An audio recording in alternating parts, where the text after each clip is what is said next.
चुप रहने की कला। बहुत समय पहले की बात है। एक शांतिपूर्ण गांव में एक बौद्ध भिक्षु रहते थे जिनका नाम आनंद था। आनंद जी मौन की शक्ति पर गहरा विश्वास रखते थे और लोगों को सिखाते थे कि चुप रहना ही जीवन की सबसे बड़ी ताकत है। गांव में एक युवक था, सूरज, जो हमेशा बोलता रहता था। उसकी बातें कभी समाप्त न होती, चाहे कोई सुन रहा हो या न हो। सूरज का नाम सुनते ही लोग कान बंद कर लेते। वह बाजार में जाकर हर किसी से बहस करता, घर पर परिवार को थका देता। एक दिन गांव वाले आनंद जी के पास पहुंचे और बोले, गुरुजी, सूरज की यह बोलने की लत सबको परेशान कर रही है, कृपया इसे सुधार दें। आनंद जी मुस्कुराए और कहा, मैं सूरज को एक सबक दूंगा। अगले दिन उन्होंने सूरज को बुलाया। सूरज दौड़ता हुआ आया और बोला, गुरुजी, आपने बुलाया, बताइए क्या बात है, मैं तो तैयार हूं सब कुछ सुनने को। आनंद जी ने शांत स्वर में कहा, सूरज, तुम्हें एक कहानी सुनाता हूं, सुनो ध्यान से। एक राजा थे जो बहुत बोलते थे। उनका मंत्री चंद्र ने कहा, महाराज, मौन में अपार शक्ति है, एक सप्ताह चुप रहकर देखिए। राजा ने हंसकर चुनौती स्वीकार की। पहले दिन तो राजा को मुश्किल हुई, लेकिन धीरे धीरे उन्होंने पाया कि चुप रहने से उनके निर्णय सटीक हो गए। दरबार में लोग उनकी हर बात को गंभीरता से लेने लगे। गुस्से में बोले शब्दों से बचे और मन शांत हुआ। सप्ताह भर बाद राजा ने चंद्र से कहा, तुम सही थे, चुप रहना राजा को और मजबूत बनाता है। आनंद जी ने जारी रखा, यह राजा गौतम बुद्ध के शिष्य की तरह था। बुद्ध जी कहते थे, शब्द सबसे तेज चाकू हैं, मौन ही सच्ची ताकत है। सूरज ने कहा, गुरुजी, लेकिन मैं तो राजा नहीं, बस एक साधारण आदमी हूं। बोलना तो मेरी कमजोरी नहीं, आदत है। आनंद जी बोले, तुम्हारी बोलने की आदत तुम्हारी कमजोरी लगती है, लेकिन मौन अपनाओ तो यही तुम्हारी सबसे बड़ी शक्ति बनेगी।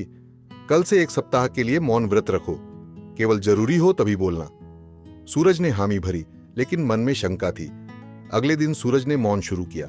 बाजार में लोग बोलने को कहते, लेकिन वह चुप रहा। पहले तो अजीब लगा, लेकिन धीरे धीरे उसने सुना कि पड़ोसी क्या कहते हैं, बच्चे क्या चाहते हैं। घर पर पत्नी की बातें सुनी जो पहले अनसुनी रह जाती। एक दिन गांव में झगड़ा हुआ, सब चिल्ला रहे थे।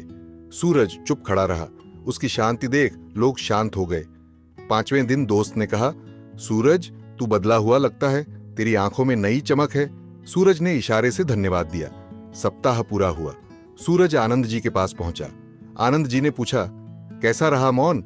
सूरज बोला, गुरुजी, मैंने पहली बार खुद को सुना। मेरे मन की आवाजें शांत हुईं। बोलने से पहले सोचता हूं अब। लोग मुझे सम्मान देने लगे, ये मेरी छिपी ताकत निकली। आनंद जी मुस्कुराए। बिल्कुल, जैसे बुद्ध जी ने गुस्सैल व्यक्ति के अपशब्दों को स्वीकार न करके उसे लौटा दिया। मौन नकारात्मकता को रोकता है, यह आत्मसंयम सिखाता है, धैर्य देता है। चुप रहने से मन की गहराई मिलती है, निर्णय स्पष्ट होते हैं। गांव वाले हैरान थे। सूरज अब कम बोलता, लेकिन उसकी हर बात गहरी होती। झगड़ों में वह मौन रहकर बीच बचाव करता।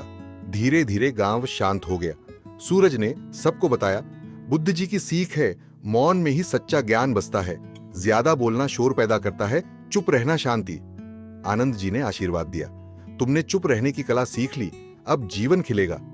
जीवन का संदेश, यह कहानी सिखाती है कि चुप रहना हमें सुनने, समझने और मजबूत बनाता है।